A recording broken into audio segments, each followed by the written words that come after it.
Hello there, ladies and gentlemen, and welcome back to Pathfinder Plays. And in the last episode, we delved deep into Dead Matter's character creation. But in this episode, we are going to continue and talk about the inventory system. Let's get into it.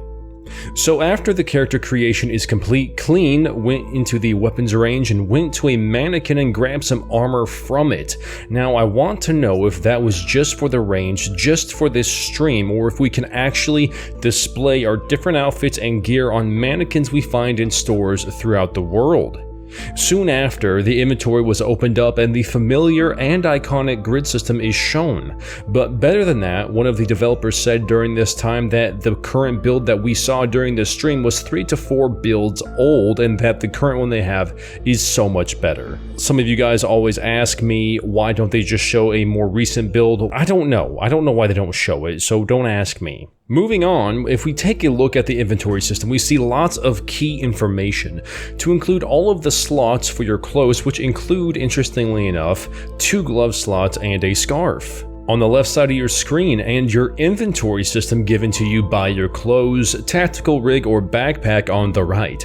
Different items will obviously give you different storage space, and as far as I know, the more those items get damaged, the less items you can carry because the individual grid blocks will get damaged as well. You can repair those items though, I'm sure. As you can see below the equipment slots, you have the tool belt system, which holds items persistently, meaning that even when you die, if you have the designated items in these slots, you will at least spawn with those.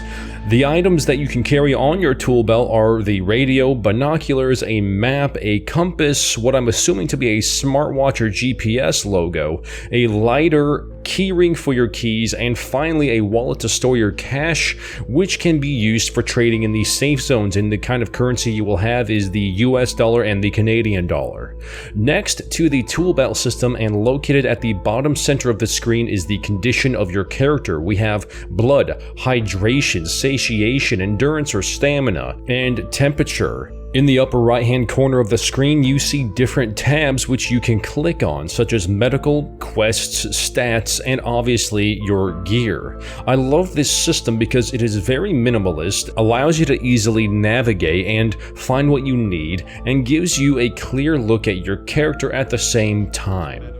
Now, when Klean clicked over to the medical tab, a skeleton popped up and all around it are your character's vitals.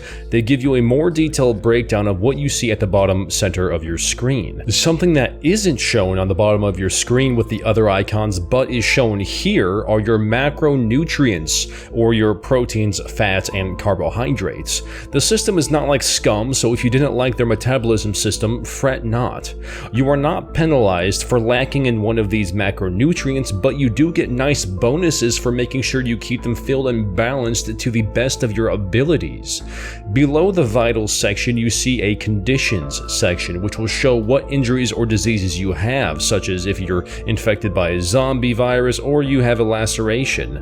When you hover over your skeleton, you will notice that individual portions of it become highlighted. This happens because just like Escape from Tarkov, each limb, including your head, has its own hit points. So even though you may win a firefight, if you got shot in the chest, you might die anyways if you can't stop the bleeding in time or patch the wound. If you get shot in the head, depending on the helmet you're wearing, the weapon you got shot from, and the ammo type that weapon used, you can get one shot killed.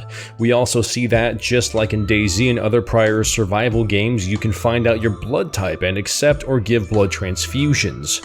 I do appreciate the depth that they put into the medical portion of the game because it is complex enough to make it interesting and stressful, but easy enough to memorize or master what gear you need for what injuries.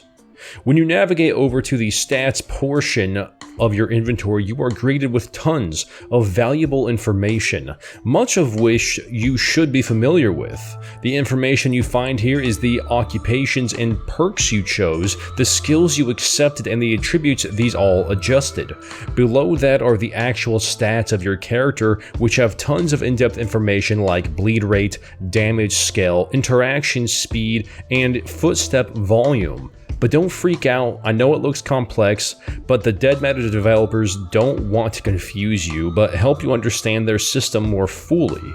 So you'll notice that when you simply hover over the icons, a box appears which tells you a small description of the stat and what it is affected by. For example, Klean hovered over the footstep volume tab and it says how much noise your footsteps make, and it also says that it is affected by the debug perk by 0.5. The inventory system and the user interface in Dead Matter is clean, organized, and easy to navigate. Of course, as one of the developers said in the stream, the build that Klean was playing was 3 or 4 updates old, so I'm expecting everything to run smoother, look better, and be overall more enjoyable of an experience. Considering what we were able to see, I hope you guys found value in this video and whatever questions you had about the inventory are answered. But in case this video helped you think of more questions, feel free to leave them in the comments below. And as always, if you like scares, survival, and scavenging, consider hitting that subscribe button, that like button, share this with your friends, and I will see you all in the next one. Path out.